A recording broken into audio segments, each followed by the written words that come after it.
Kamusta mga kabuto, katuta? Ngayon naman ay pupuntahan natin kung saan napakaraming naglalakihang electric fan. Ayan, kita nyo ba naman? Buka ng buka na pa lang namamayagpak na ang mga electric fan na mga sinasabi ko sa inyo. Malamig siguro talaga rito sobra dahil napakaraming electric fan. Ayan, kita nyo naman sa entrance pa lang ay sa umpisa pa lang marami ng agad tao. Mga turista. Ang nakapansin ko rito yung sa gilid ng bundok. Kakaibang mga nilagay nila rito. Yan. Bawal nga pala magpalipad ng drone dito dahil sa lakas ng hangin at baka maka-disgrasya ng windmill. Ayan yung mga ribulto o mga santo na nilagay nila sa gilid ng bundok na yan. Tinanong ko yung mga residente dyan pero ayaw nila sabihin kung bakit. So tara, let's go. Umpisa na natin. Ayan na naman si Madam. Excited na naman. Iniwan na naman tayo. Lagi na lang mahilig mang iwan to si Madam kahit kailan Ayan. Kung napapansin nyo malapit sa dagat. Dahil yung rock formation nasa gilid ng dagat. At ayan ang pakay natin dito. At hindi yung mga malalaking electric fan. Pero talagang nanibago ako sa lugar na to kasi first time natin makakita ng ganyang kalalaking electric fan. Diba?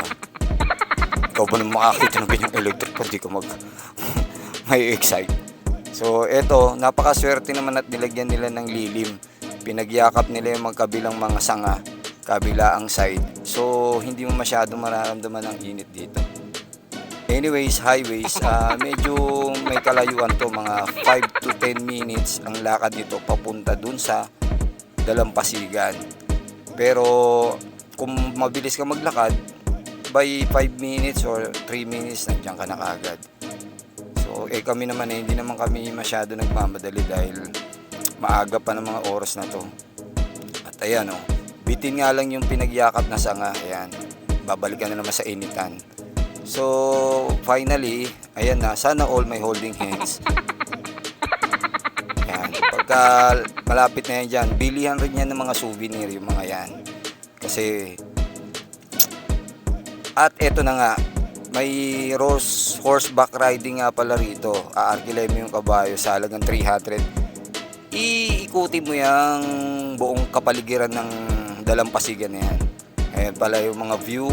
Habang naglalakad ka, makikita mo yung mga naglalaki ang electric fan. Bawal nga pala mag-wall climbing dito, mag-swimming at magpitas ng mga halaman para hindi na rin siguro kumalat. Ayan ang mga rock formation. Itong pinuntahan natin dito, hindi yung mga electric fan ha.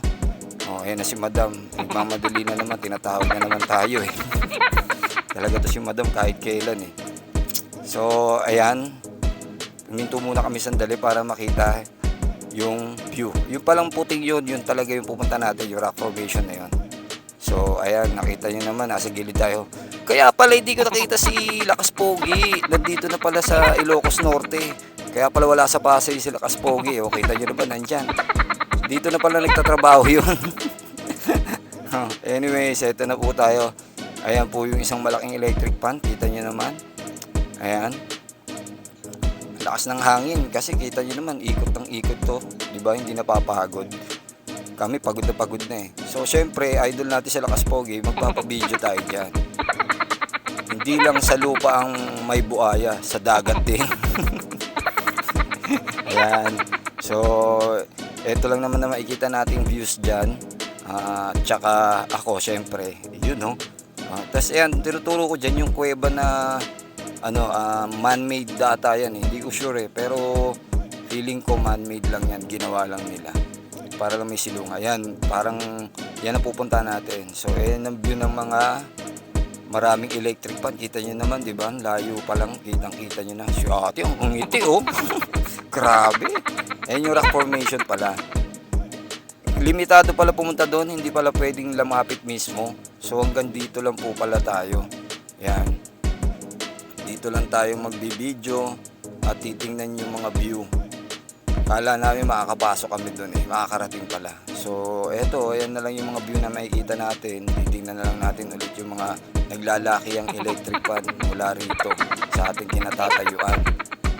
Pero okay naman, worth it naman. Hindi mo naman mararamdaman masyado yung init kasi malakas ang hangin galing sa dagat eh. Ayan, ito nyo naman, di ba? So ito, yung sinu-zoom in ko rito, tinapakita ko rito kung saan kami nang galing, yung bahay kubo na yan. Yan po yung bahay kubo. So hanggang dito na lang. Please like and share naman dyan. Thanks for watching.